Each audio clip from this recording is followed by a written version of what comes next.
নমস্কার বন্ধুরা, আমি সুস্মিতা বাংলা ক্যানভাস চ্যানেলে সকলকে স্বাগত জানাই। ভোগের খিচুড়ির আলাদাই স্বাদ হয়।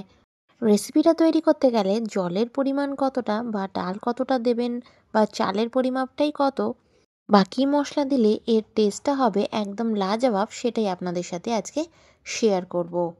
আর এরকমভাবে খিচুড়ি তৈরি করতে কিন্তু একদমই বেশি সময় লাগে না। ঘরে থাকা কিছু উপকরণ আর শীতের সবজি দিয়ে অনায়াসে তৈরি হয়ে যায় এই ভোগের খিচুড়ি। সকলকে জানাই শুভ সরস্বতী পুজোর অনেক অনেক শুভেচ্ছা ও শুভকামনা।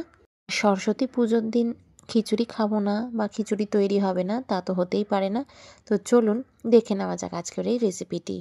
এখানে আমি 250 গ্রাম মুগ ডাল নিয়ে নিয়েছি আর নিয়ে নিয়েছি 250 গ্রাম গোবিন্দভোগ চাল। প্রথমেই আমি সোনামুগ ডালটাকে শুকনো কড়াইতে ভেজে নেব হালকা লালচে রং ধরিয়ে। এবার একটা পাত্রে তুলে নিয়েছি। চালটাকে কিন্তু বেশিবার আপনাদের ধুতে হবে না। আমি একটা সুগন্ধি চাল নিয়েছি, যেটা বেশিবার ধুলে তার গন্ধটা চলে যেতে পারে। আর খিচুড়ি বানানোর জন্য আমি চালটাকে আর ভাজা ডালটাকে কিছুক্ষণ ভিজিয়ে রাখবো। এদিকে আমি হাঁড়িতে কিছুটা তেল দিয়ে দিয়েছি। তেলটা আমি রিফাইন তেল ব্যবহার করছি, আপনারা চাইলে কিন্তু সর্ষের তেলও ব্যবহার করতে পারেন। তেল গরম হতে ফোড়নে দিয়ে দিয়েছি জিরে আর শুকনো লঙ্কা। 2-4টে আমি শুকনো লঙ্কা দিয়েছি। আর জিরেটাও মোটামুটি ভালো মতো ভাজা হয়ে গেলে, সুন্দর একটা গন্ধ বেরোলে, তখন এর মধ্যে ভিজিয়ে রাখা চাল আর ডালটা দিয়ে দেব। কিছুক্ষণ নাড়িয়ে চাড়িয়ে এর মধ্যে 2 থেকে 3 চামচ নুন দিয়ে দিলাম। এবার চাল আর ডালটাকে ভালো করে হাই ফ্লেমে ভেজে নেব। তার আগে এর মধ্যে আমি দিয়ে দিলাম অল্প 1/2 চামচ পরিমাণে হলুদ গুঁড়ো দিয়ে এবার ভালো করে মিশিয়ে নিয়ে এটাকে আমি ভেজে নেব। ফ্লেমটা কিন্তু মোটামুটি মিডিয়াম টু হাইতে রাখবো। ভালো করে ভাজা হয়ে গেলে এর মধ্যে দিয়ে দেব পরিমাণ মতো জল। এর মধ্যে আমি কিন্তু উষ্ণ গরম জল ব্যবহার করলাম। আপনারা কিন্তু এটার মধ্যে উষ্ণ গরম জলই ব্যবহার করবেন, ঠান্ডা জল ব্যবহার করবেন না। জল ব্যবহার করে ভালো করে নাড়িয়ে চাড়িয়ে দিয়ে এটাকে ঢাকা দিয়ে আমি সেদ্ধ হতে দেব।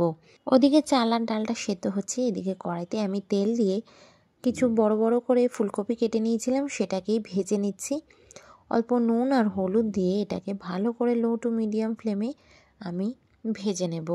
যেহেতু সরস্বতী পুজোর সময় কিছুটা পরিমাণে ঠান্ডা থাকে, তাই আমরা শীতের সবজিটা ভীষণই ভালো মতোই বাজারে অ্যাভেলেবিলিটির জন্য পেয়ে যাই।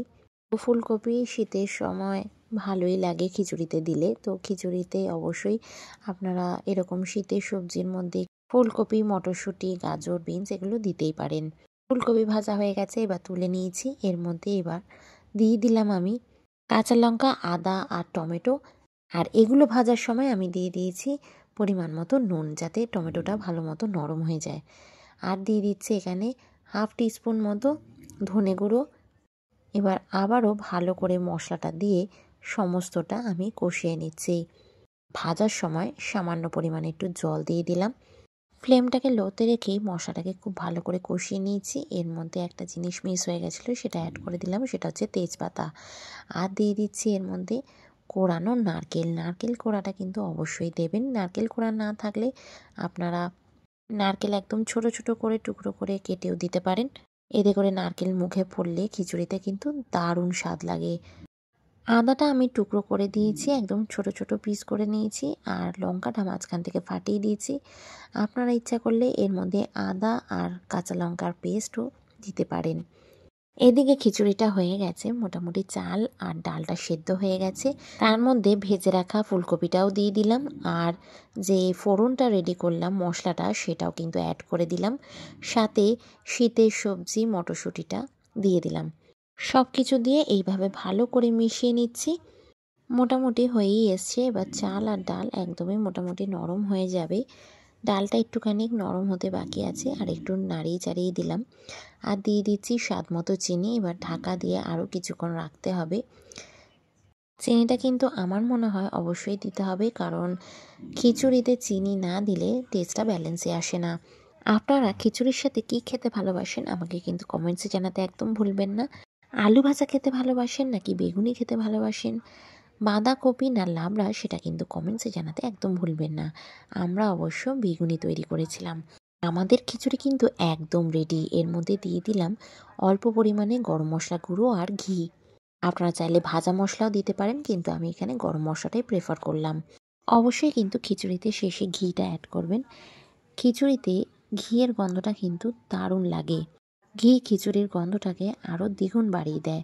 গরম গরম সার্ভ করছি আমি বেগুনির সাথে। খিচুড়িটা কিন্তু দারুণ হয়েছিল। ধোয়া ওটা খিচুড়ি খাচ্ছি, সাথে রয়েছে বেগুনি, ফুলকপির তরকারি আর ছিল চাটনি। এই ছিল আজকে সরস্বতী পুজোর মেনু, যেটা ছিল সম্পূর্ণ নিরামিষ। আশা করি আমার ভিডিওটা আপনাদের ভালো লেগেছে। যদি ভালো লেগে থাকে অবশ্যই কিন্তু লাইক করতে ভুলবেন না। ভালো লাগলে লাইক করবেন, চ্যানেলে নতুন হলে অবশ্যই সাবস্ক্রাইব করে নেবেন। পাশে থাকা বেল আইকনটা অবশ্যই প্রেস করবেন নতুন ভিডিওর আপডেটসের জন্য। আপনারা খুব ভালো থাকবেন, সুস্থ থাকবেন, সাবধানে থাকবেন। আবার আপনাদের সাথে দেখা হবে নতুন একটি রান্নার ব্লগে।